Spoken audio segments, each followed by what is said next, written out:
G'day, welcome to Art with Alison. Before I go any further, I'll just mention I've got a sore throat, so my voice might be sounding a little bit funny. Apart from that, I'm perfectly fine. There's also noise, lots of noises in the background. I can hear an owl actually. And there's also snoring dogs. I've got a house full of dogs and I think they've all gone to sleep now. So, alright, so what I'm going to do today, I'm in the middle of trying out some different deco art satin enamel. Instead of the usual white, I'm using the dark denim, and this has been mixed in with some cool blue, warm blue and black paint. So I started off making up those paints, and then I added 2 parts Floetrol to the 1 part paint to that, and then I added an extra third of just straight satin enamel. So it's this one here, and as you see it's in the dark denim colour. So with the cool blue, it's mainly cool blue, a little bit of warm blue and a tiny bit of black, just to make a beautiful colour. And it's once I added the satin enamel, it's come to a lovely navy actually. So I'm trying to keep my colours fairly thick, but they still run off. I've got some wooden spoons here. They still run off your spoon or your popsicle stick nice and easily. But it does leave a nice mand on a mand and a trail. So that's that. And I'm using some Deco Art Extreme Sheens.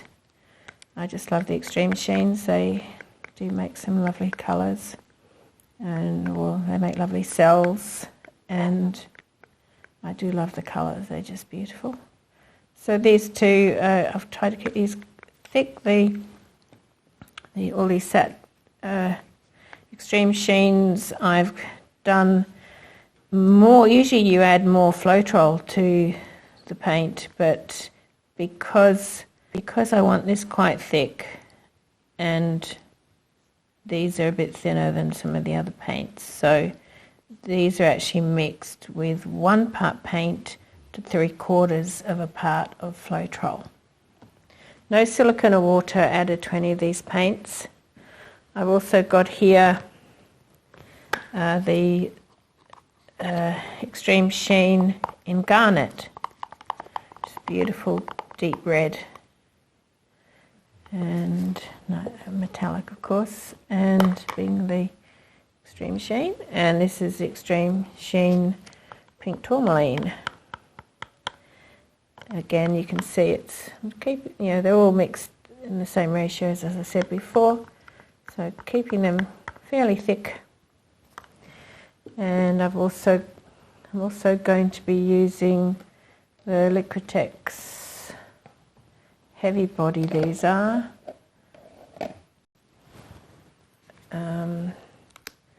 this is the Dark Zazine Purple. So yeah, this had a lot of Floetrol added to the paint. And then you just look more for the consistency you want rather than how much of your pouring medium, if you know what I mean. Because, well, my pouring medium, the Floetrol, is a lot thinner than the paint, so I use as much as is needed to get the consistency that I want. The important thing in fluid art is to keep all your paints for reasonably the same consistencies. So again, fairly thick, runs off the stick easily, mand on a mand, leaves a trail. Okay. I've also got here, this is actually the paint, the same as before I added the what's it called, satin enamel. So I'll use that as my base. Actually, I think it's a little bit thick. I noticed in the last painting it was a little bit thick, so I'm just going to add some more Floetrol to that.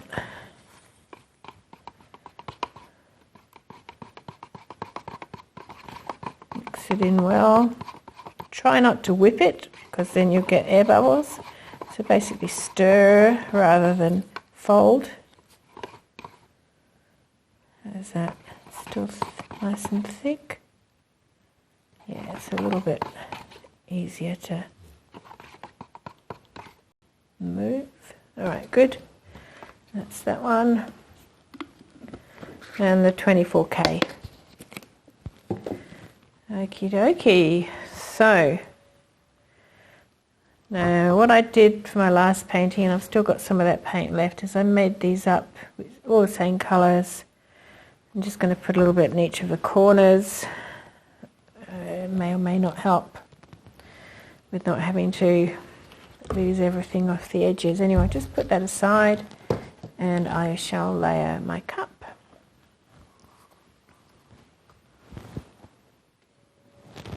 I'll start with a little bit of the satin enamel paint.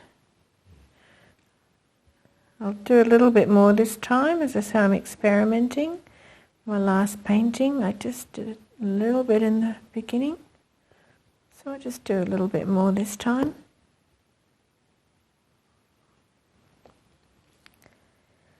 And might follow that one up with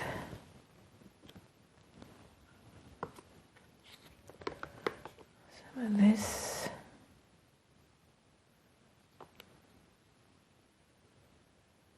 Because these are such little, oh, that's a squeak. The squeak was from a puppy. I've got a baby puppy. I breed Labradors and got some little babies. They're just over 2 weeks old now. Still just eating, sleeping, eating, sleeping. So that was the deep turquoise. And now I'll put in the basically light turquoise to an aqua, which is the aquamarine. And now I'll follow that up with the white, because I noticed in the last painting it looked nice with that next to the white. It sort of highlighted the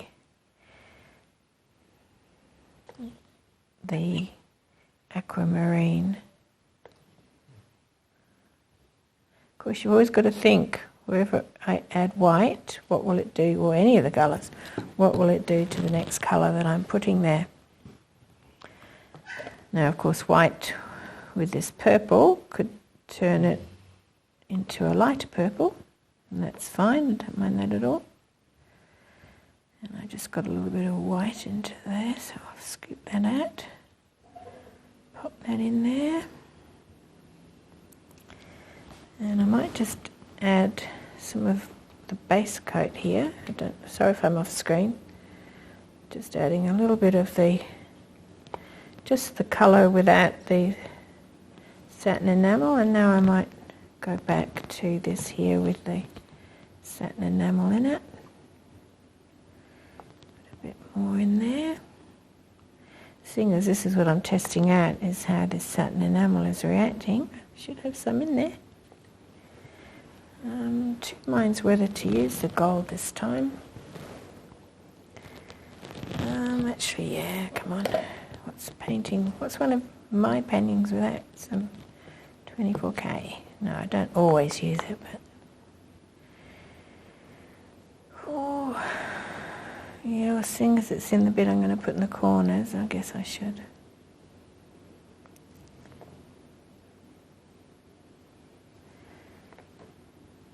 And of course yellow with the blue could make a greeny colour, and that's fine. Always need to be thinking about what your colours will produce when they're combined, when you put them near each other, or particularly next to each other.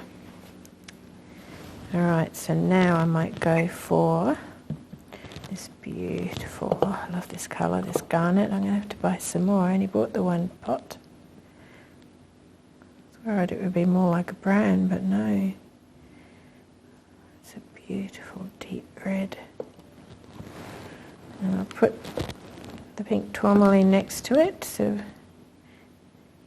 give it a bit of a highlight.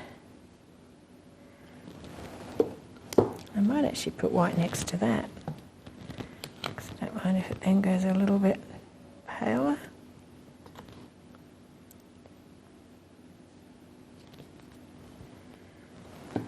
And now,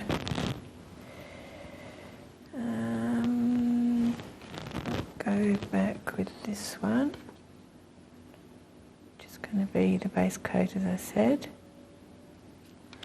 A little bit of that. I think that's enough, because I often end up with too much paint. Yep, that's plenty. Finish there. Right, I'll just clear this away and I'll be back in a tick.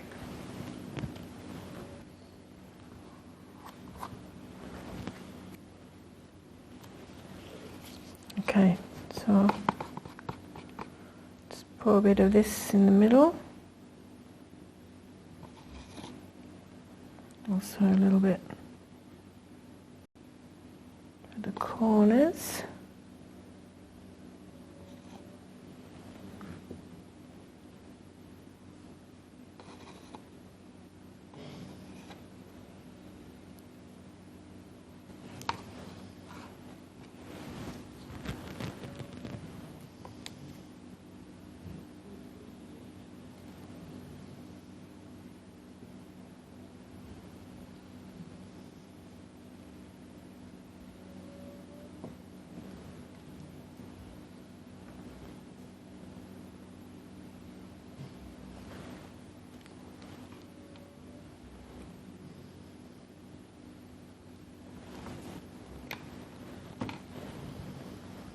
Okay, now this is the paint I used before. I layered the colours and then I stirred it a little bit. Don't know if that was a good idea or not, but that's what I did. I think I'll just do a little blob.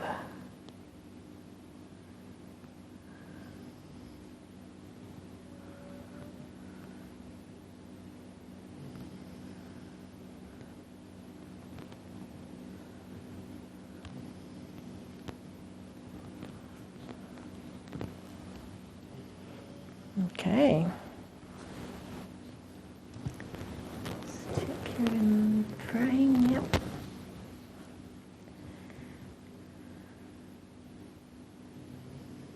Just going to do a straight pour.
There we are.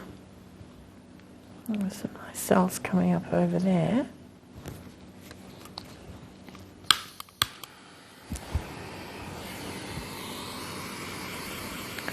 Just do this to pop any air bubbles.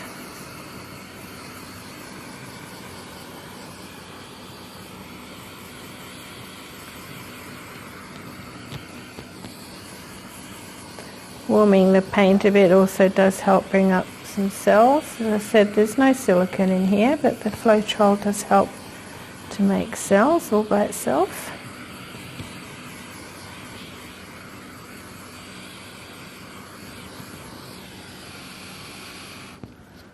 It's actually really interesting how within the aqua there's more aqua, if you know what I mean. I wonder if it's because I put the white in there. Again, you can't see the white at this stage. These are getting bigger. See, by leaving it just for a little bit, it helps the cells to come up. Now this is coming off over this side a bit, so I'll just put a popsicle stick under there. And another one on this side, I think. Okay. Alright, I'll just add some of this paint, which doesn't have the satin enamel in it, around the edges.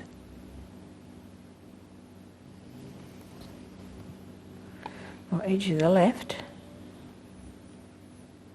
The reason for doing this, for any of you who are beginning and are learning what everything does, the reason for this is so that your paint doesn't roll over itself, because if there isn't paint around it, it will sort of go around. As it hits the canvas, it gets stuck, and then you lose your edges basically. So this way it helps to keep your composition going. All right. And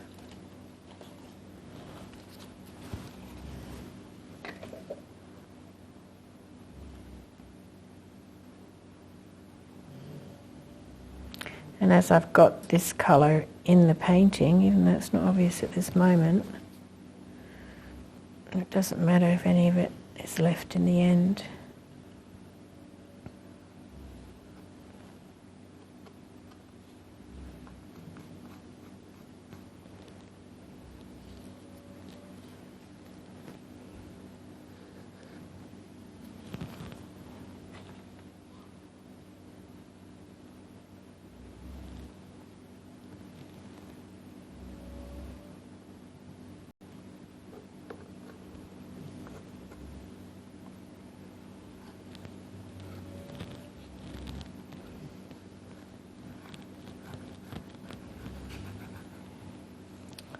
Okay,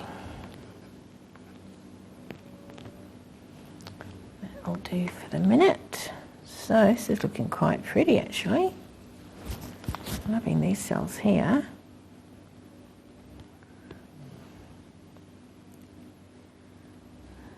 So I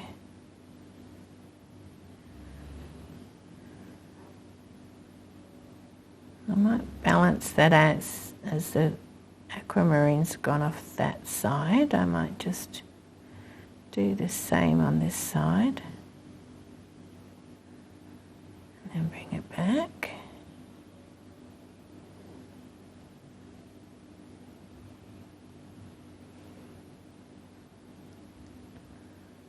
Stretch that out that way a bit.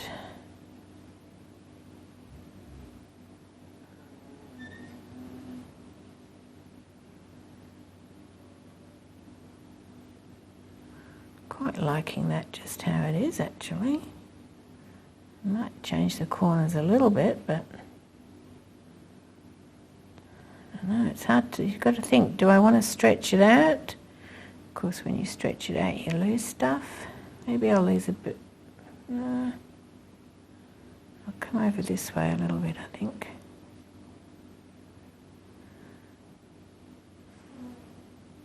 Just to even that up.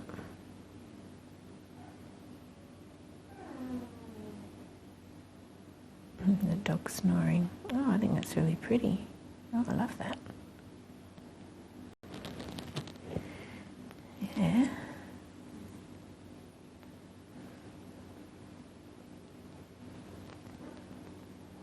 Sometimes if you do this and pull it round, it can help sort of pull the paint from the top down, if you're happy with what's on the top.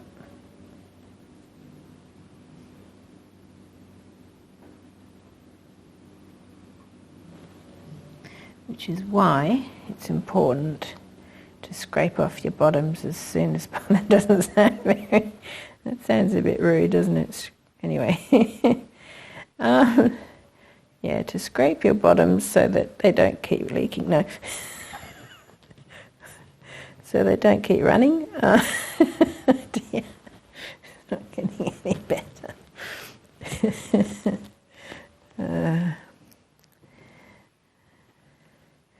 Anyway, for those who don't know already, what happens is the paint will keep sort of sliding off because of the weight coming down from the sides. So it is important to just run something along the base of your canvas. I'll just find, don't know where my palette knife's gone, but this will do just fine. So just run something along the base of your canvas, and you'll see that's catching a fair bit of paint. And then do the same on every side. Just that matches there, so kind of. As you're going, you can have a look and see what your sides are looking like, and if you need to add any paint, because often what you're taking off from the base of your canvas matches what's above it, and so if any bits need filling in, that's an ideal time to do it.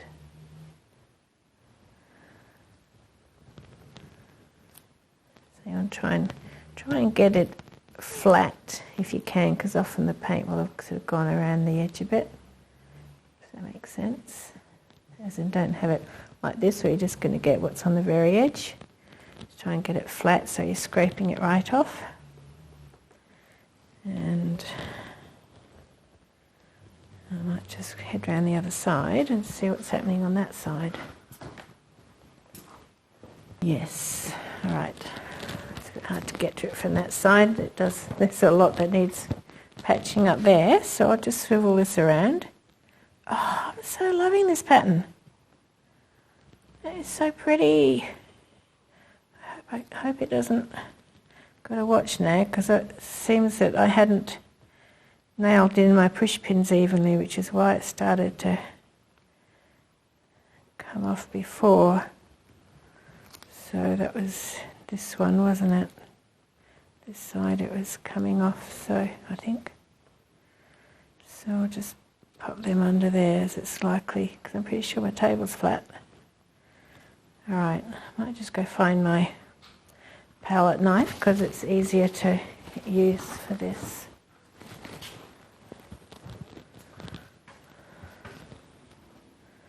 So you want to try and, as I said before, find colours that match if you can. That's one of the benefits I've actually found from not using the white as your base coat, because what I find when you've got white underneath everything, when you start doing this, there's a lot of white mixed in.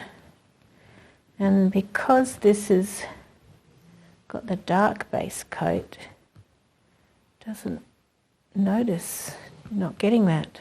So it's, yeah, I think I do prefer this dark base coat.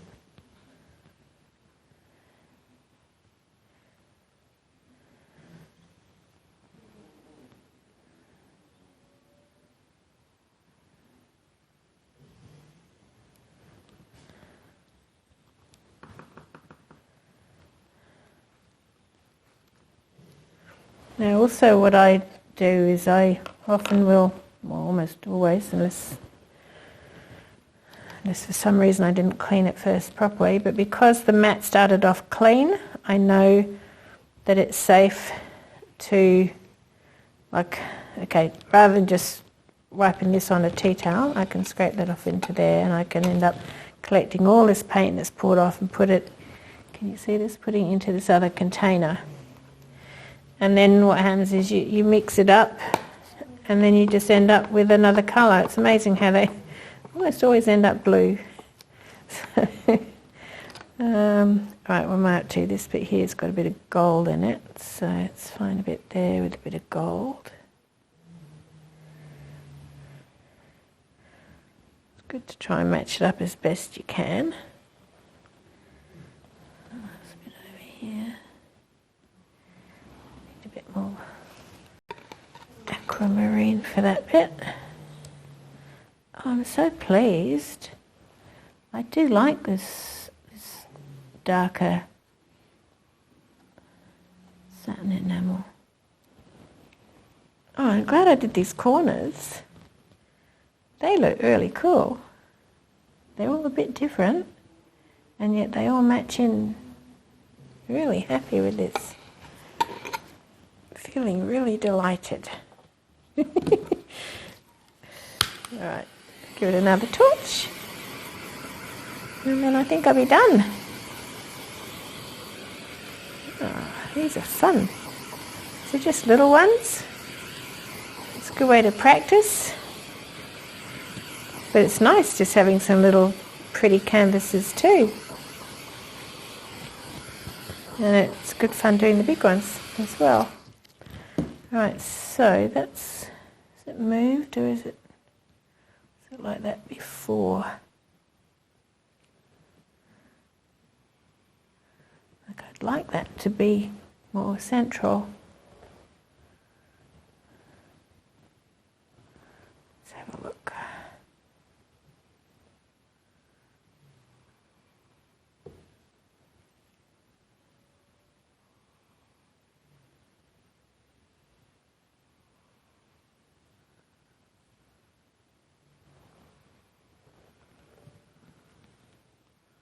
Oh, so pretty. It's kind of got the warm and the cool colours, isn't it? With the reds and golds next to the aqua. And yeah, you can't really see the white, but it has a tiny weeny bit there. And I think it has helped give a little bit of highlight to the aquamarine. If you look closely, there are some like little slightly striped cells. You'll see that when I bring you in for the close-up. Right, I'll do that now. Which I'll just show you first. Like you saw me scraping off the bases before. And that was just a few minutes ago. And it's still running off, all right? So don't think, oh, well, I've done the bases.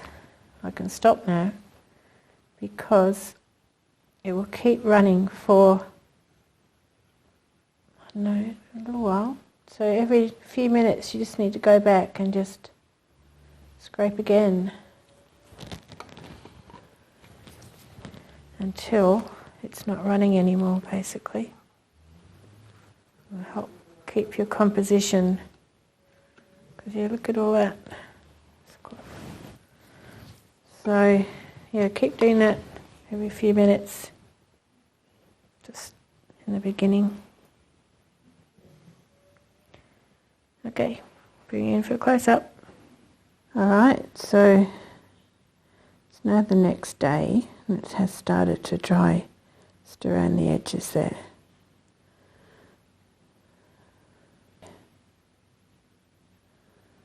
Got the flash on. I think it shows the colours better than without. I want to show you these cells here. I think they're just so pretty.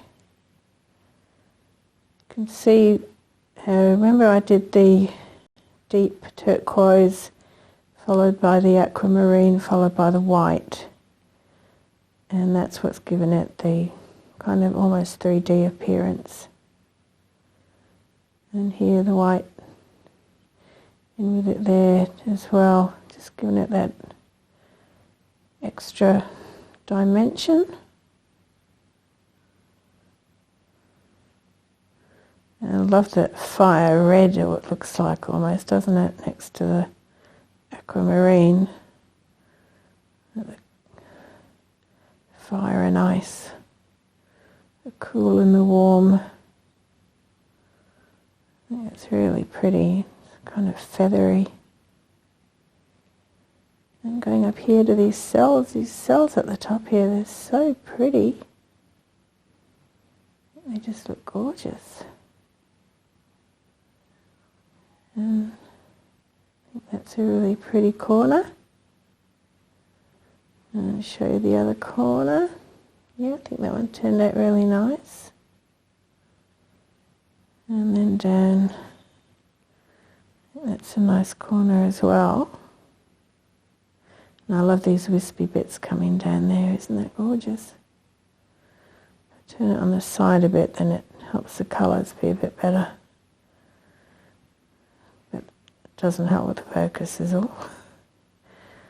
And over to this corner, I'm not so keen about this corner.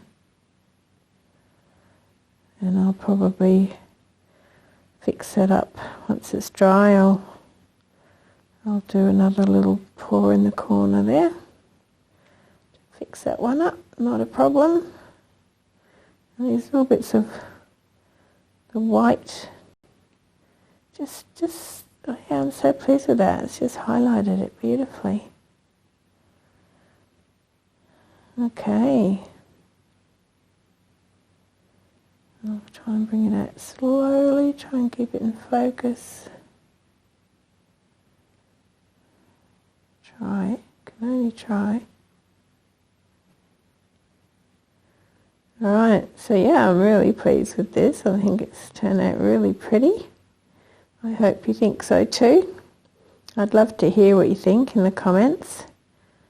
And yeah, please give me the thumbs up if you've enjoyed the video, and thank you so much to all of you who have subscribed. I've got over 500 now, and that's really exciting. If you haven't subscribed yet, I'd really appreciate it if you did. It does help me. It helps me in my YouTube journey. Alright, so thanks again, and I will catch you again soon. Okay, bye for now.